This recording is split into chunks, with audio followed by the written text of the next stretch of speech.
माता पिता, सास ससुर और गुरु से ज्यादा तुम्हारा हित चिंतक कौन होगा?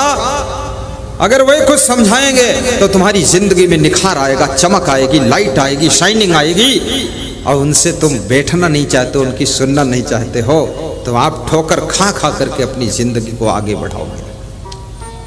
आज मुकेश अंबानी अगर बिजनेस के क्षेत्र में इतना बड़ा खिलाड़ी व्यक्ति बना है तो उसके पिताजी ने उसको बहुत समझाया है, डांटा। 11 बजे से 12 बजे का टाइम मुकेश अंबानी का होता था, अपने पिता धीरू अंबानी के साथ बैठने का डेली का टाइम था। और 10 बजे से 11 बजे अनिल अंबानी का टाइम था। दोनों बेटों का एक एक घंटे में क्लास लेते थे, बिजनेस के फार्मूले सिखाते थे। और अगर वो टाइम से 5 मिनट लेट आते थे तो उनको 5 मिनट वो डांटते भी थे, लेट क्यों आए। जो टाइम की कीमत नहीं समझता है उसकी जिंदगी व्यर्थ में चली जाती है। तो जो टाइम के लिए जागृत हो जाता है वो कम टाइम में बहुत बड़ा काम करके दुनिया से निकल जाता है। समय की कीमत समझो। कितने लोग मेरे पास आते हैं, कहते हैं मंच पर भजन गा दूं एक, कोई बोलता है थोड़ा मैं सुना दूं, मैंने कहा टाइम नहीं। बोले एक सुना दूं, हमने कहा बिल्कुल नहीं सुनाना। बोलते हैं थोड़ा सुना दूं, हमने कहा बोलना मना है।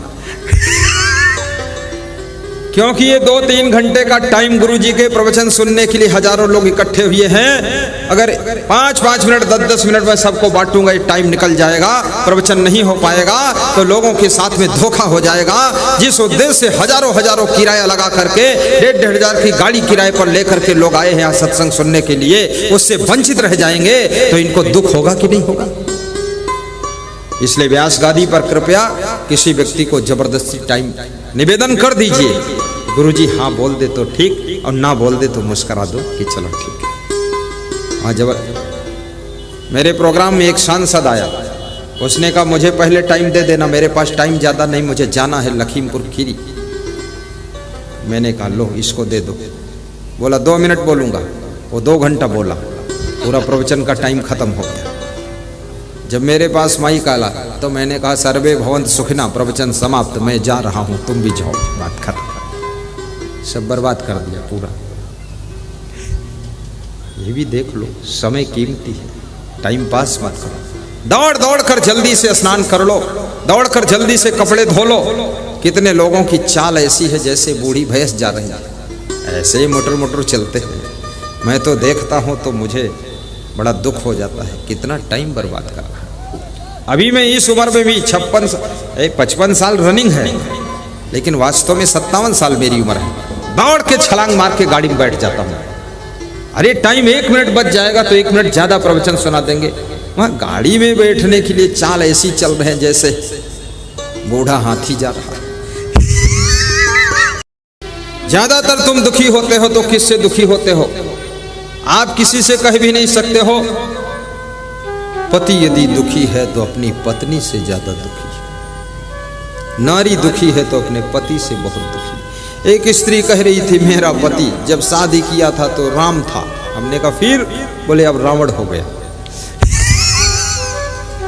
बोले पूरा रावण है, ऐसे गरजता है, मुझे लगता किस दिन गला दबा देगा मेरा, मार डालेगा। ये रावण बन गए। रावण नहीं बनना है। कभी राम बन के कभी श्याम बन के चले आना, गुरु जी प्रभु जी चले आना।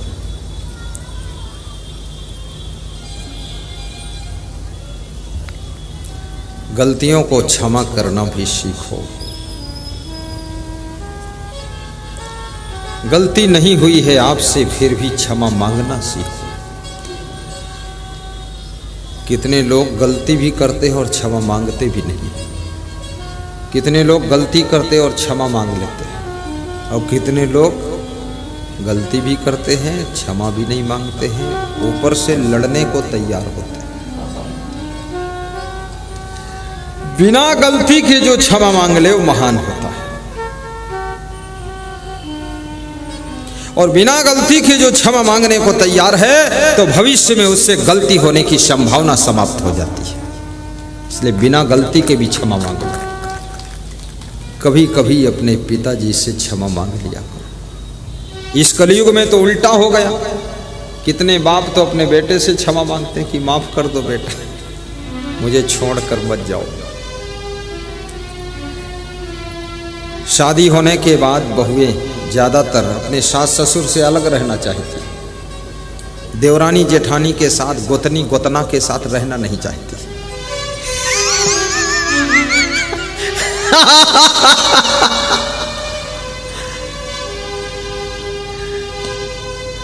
लेकिन याद रखना, जब तुम सासू बनोगी, तुम्हारी बहू आएगी, तो क्या वो तुम्हारे साथ रहना चाहेगी? तुम समझती हो मैं बड़ी चतुर खिलाड़ी हूं? अरे वो तो तुम्हारे साथ तुम्हारा मुंह नहीं देखना चाहेगी। वो तो ऐसे न्यू मॉडल की आएगी, हॉलैंड पोलैंड की बनी हुई, तुम्हें न्यूजीलैंड बना देगी। इसलिए बहुओं को होश में रहना चाहिए। हमेशा तुम बहू बनी नहीं रहोगी, एक दिन सासू तुम भी बनोगी। और बहू बन करके अगर अपनी सासू को सताया है, ससुर को सताया है, तो जिस दिन तुम सासू बनोगी, ससुर बनोगे, तुम्हारी बहू तुमको सताने के लिए तैयार होकर आ रही है, आने वाली। ये भविष्य क्यों नहीं सोच रहे हो? आगे पीछे हिसाब क्यों नहीं लगाते हो? विचार क्यों नहीं करते हो?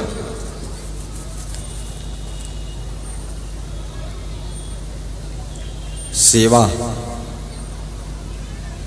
तुम भगवान का नाम जपते हो, राम राम राम राम राम राम राम राम, ओम नमः शिवाय नमः शिवाय नमः शिवाय नमः शिवाय, कृष्णा कृष्णा कृष्णा कृष्णा कृष्णा कृष्णा, कबीरम कबीरम कबीरम कबीरम, दूधम दूधम दूधम दूधम, दही दही दही, घी घी घी, चुट्टा कहीं का।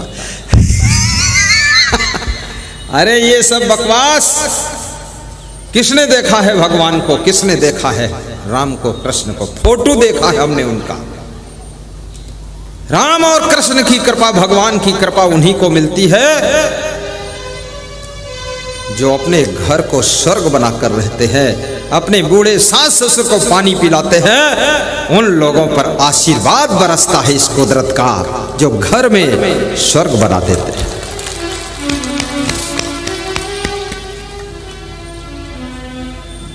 साहिब बंदगी बोलो। साहिब बंदगी। राम न रामसी कौन दंड लागा। गम खाना सीखो। ये आत्मा तो अजर अमर है, शरीर नाशवान है, लेकिन जिंदगी जो है इतनी लंबी, इसको जीने के लिए एक दूसरे के सहारा बनो। कितनी स्त्रियां शादी होने के बाद साल 2 साल ठीक ठाक रहती ससुराल में, फिर मायके जाती है, वहां से लौट कर आती ही नहीं, वहीं पता नहीं क्या बनाती, मायके में खुदर बुदर करती रहती। उसका पति फोन करता तो उठाती नहीं। सासू कहती अपनी पत्नी को बुला लाओ, तो बुलाने जाते, तो वहां ससुर महामूर्ख खोपड़ी बैठा है, वो कहता मैं तो अपनी बेटी को भेजूंगा नहीं। सासू चंडिका अवतार बैठी है, वो तो कहती मेरी बेटी अभी नहीं जाएगी। अरे बेटी को भेजना नहीं था तो इसकी शादी क्यों किया था? अपने पास ही रखते। शादी करके दूसरे की जिंदगी भी लफड़े में डाल दिया है और घर में बिठा कर रखी हो। बेटी को घर में बिठा कर रखा नहीं जा सकता है। बेटी की जवानी की जिंदगी, इतनी लंबी जिंदगी की जिम्मेदारी उसका पति ही निभा सकता है। माता पिता तो थोड़े दिनों के बाद मरकर परलोक चले जाते हैं, फिर लास्ट में उसकी जिंदगी को कौन संभालेगा? इसलिए बेटियों के माता पिता को कृपया इंटरफेयर नहीं करना चाहिए। अपनी बेटी को समझाना चाहिए कि ससुराल में जाना तो गम खा करके रहना, वहाँ तूफान मत मचाना, आंधी खड़ी मत कर देना, वहाँ लहर मत ले आना, वहाँ तो ऐसे रहना मुस्कुरा करके। सब जहर पी जाओ, जिन्होंने अमृत पिया था वो देव कहलाए, और जिन्होंने जहर पिया था महादेव कहलाए। बेटी सब ससुराल का जहर पी जाना तो तुम महादेव बन जाओगी। आ जाना।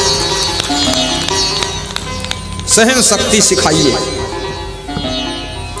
और जिसमें सहनशीलता नहीं है किसी भी फील्ड में कुछ नहीं कर सकता है। नेता कितना सहनशील होता है, कोई इसके फोटो पर जूते मारता है, कोई जूते चप्पल का माला पहनाता है, कोई नेता को गधे पर बिठा करके फोटो खींचकर फेसबुक पर डालता है, कोई नेता के वो क्या बोलते उसको, वो जो बनाते पुतला बनाकर फूंक देता है, फिर फेसबुक पे डाल देता है कि नेताजी जल मर गए, दफन कर दिया हमने। तो दफन करने वाले कौन होते हैं? वो अपने कुटुंबी लोग होते, अपने लोग होते हैं। तो तुमने दफन किया, इसका मतलब तुम हमारे खास आदमी हो, इसलिए दफन किया है तुमने, धन्य हो। अरे मूर्खों, फालतू खाम खा का काम करते। दफन करने कोई गैर आदमी थोड़े आता है, दफन तो वही करते जो अपने कुटुंब परिवार के होते हैं। तो ये जो दफन कर रहे हैं पुतला ना, ये घोषित कर रहे हैं कि हम भी आपकी फैमिली के सदस्य, आपका पुतला दफन कर रहे हैं। लेकिन नेता इन चीजों से दुखी नहीं होता है, सब सह लेता है, गम खा लेता है, गालियां सह लेता है। उसके बाद एक दिन बिहार का मुख्यमंत्री बन करके दहाड़ता है, और जिधर आदेश करता है उधर रोड बन जाती है, जिधर आदेश करता है उधर स्कूल बन जाता है। याद रखना, बहुत ऊंचाई पर पहुंचने के लिए बहुत सहन शक्ति की आवश्यकता होती है। जो गम नहीं खा सकता है वो जिंदगी में ऊपर उठ भी नहीं सकता है। इसलिए घर में भी गम खाना सीखो।